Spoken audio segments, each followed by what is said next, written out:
नमस्ते अनि स्वागत छ तपाईलाई स्टार्टस क्रिएसनमा। तपाईले भिडियो देखेर थाहा पाइसक्नु भएको छ आज चाहिँ हामी कुन चाहिँ म्युजिकमा भिडियो बनाउन गइरहेको छौं भनेर। यदि तपाईले पनि बनाउन चाहनुहुन्छ भने सबैभन्दा सुरुमा क्यापकट एप्लिकेसनमा जानु होला। क्यापकट एप्लिकेसनमा गइसकेपछि न्यू प्रोजेक्टमा जानु होला र त्यसपछि फोटोमा जानु होला है। फोटोमा गइसकेपछि तपाईले आफ्नो मोबाइलमा भएको फोटोहरुलाई सिलेक्ट गर्नुपर्ने छ। तपाईले चाहिँ यो म्युजिकको लागि चाहिँ 10 वटा फोटोहरु आवश्यकता पर्नेछ है।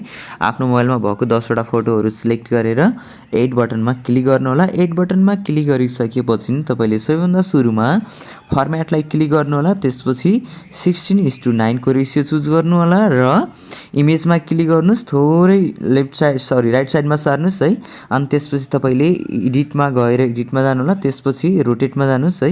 रोटेट गर्नु होला। यसमा क्लिक गर्नुस्। फेरि रोटेट। सबै इमेजलाई चाहिँ तपाईले रोटेट राख्नु पर्ने छ हाम्रो 16:9 को रेशियोमा है।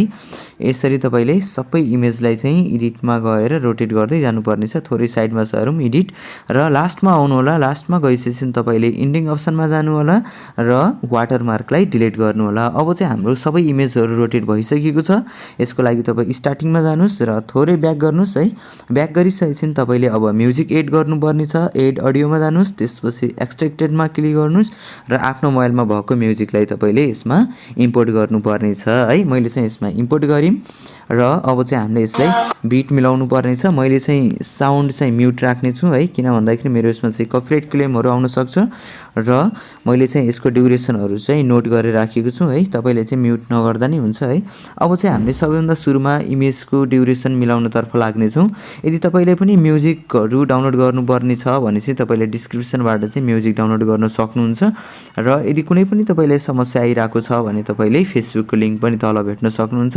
फेसबुकमा मेसेज पनि गर्न सक्नुहुन्छ है। र यदि हाम्रो च्यानलमा नयाँ हुनुहुन्छ भने हाम्रो च्यानललाई पनि सब्स्क्राइब गरेर सपोर्ट गर्नु होला र भिडियोलाई लाइक पनि गर्नु होला र कुनै पनि समस्या आइराको छ भने कमेन्ट पनि छोड्न सक्नुहुन्छ है। यदि भिडियोलाई लाइक गर्नु भएको छैन लाइक पनि गर्नु होला। र यति गरिसकेपछि अब हामी ड्युरेसन मिलाउन तर्फ लाग्ने छौं। फर्स्ट इमेजको ड्युरेसन रहेको छ हाम्रो 0.6 को ड्युरेसन रहेको छ। अनि त्यस्तै गरेर सेकेन्ड इमेजको ड्युरेसन रहेको छ हाम्रो 2.6 को ड्युरेसन रहेको छ। त्यसपछि हामीले यो इमेजलाई चाहिँ 2.5 को ड्युरेसनमा राख्ने छौं है। 2.5 राख्नुस्। अनि त्यस्तै गरेर नेक्स्ट इमेजलाई पनि हामीले 2.5 राख्ने छौं। 2.5 को ड्युरेसन र त्यसपछि फेरि यो इमेजलाई पनि हामीले 2.5 को ड्युरेसनमा राख्ने छौं र नेक्स्ट इमेज पनि तपाईले 2.5 र एउटा कुरा ध्यान दिनु होला। हामीले 7th को इमेजलाई चाहिँ हामीले 2.7 राख्ने छौं है। यसलाई 1 2 3 4 5 6 र 7 है।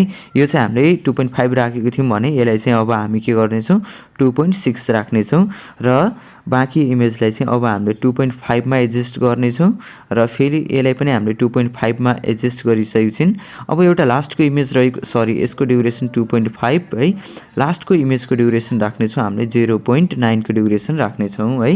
यति गरिसकेपछि अब चाहिँ हामीले यसमा बिट राखिसकेको छौं। बिटको अनुसारले हामीले यसमा चाहिँ ड्युरेसन है।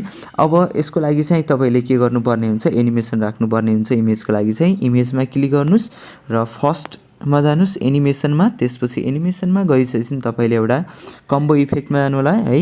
कम्बोमा गइसकेपछि तपाईले फर्स्ट इमेजलाई चाहिँ हामीले स्पाइनिङ टप 2 राख्ने छौं है। यसलाई सिलेक्ट गरौँ र नेक्स्ट इमेजलाई सिलेक्ट गर्नुस्। नेक्स्ट इमेजलाई तपाईले पेन्डुलम 1 राख्नु पर्ने छ। यसरी तपाईले पेन्डुलम 1 राख्दै जानु होला। यसलाई पनि हामीले पेन्डुलम 1 है। यसलाई पनि पेन्डुलम 1 राख्ने छौं र यो इमेजलाई पनि हामीले पेन्डुलम 1 राख्ने छौं र अब चाहिँ हाम्रो यो 7th इमेज रहेको थियो। यसलाई पनि हामीले के गर्ने छौं त पेन्डुलम 1 नै राख्ने छौं र 8 नम्बरमा जानुस्। 8 9 10 8 नम्बरमा गइसकेपछि तपाईले यसलाई चाहिँ बाइसेक्ट 2 राख्नु पर्ने छ है। 8 नम्बरको इमेजलाई चाहिँ यसलाई थोरै यता सार्नुस् बाइसेक्ट 2। अनि बाँकी रहेको नेक्स्ट सेकेन्ड लास्ट इमेज रहेको छ है।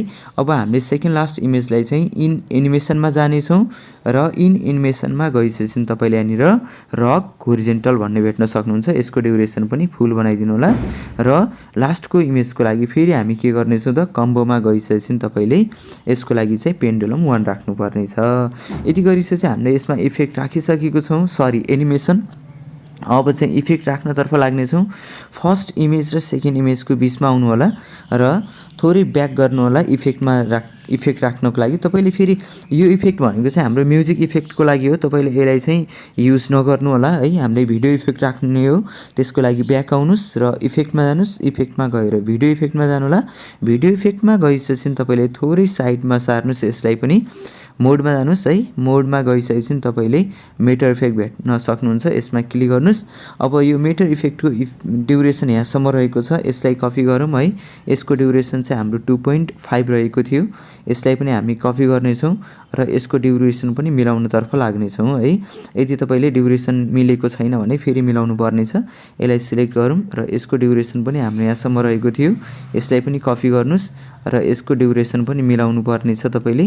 यति गरिसकेपछि फेरि डुप्लिकेट गर्नुस् है र यसको ड्युरेसन यहाँसम्म राख्नुस्। फेरि डुप्लिकेट र यसको ड्युरेसन पनि यहाँसम्म।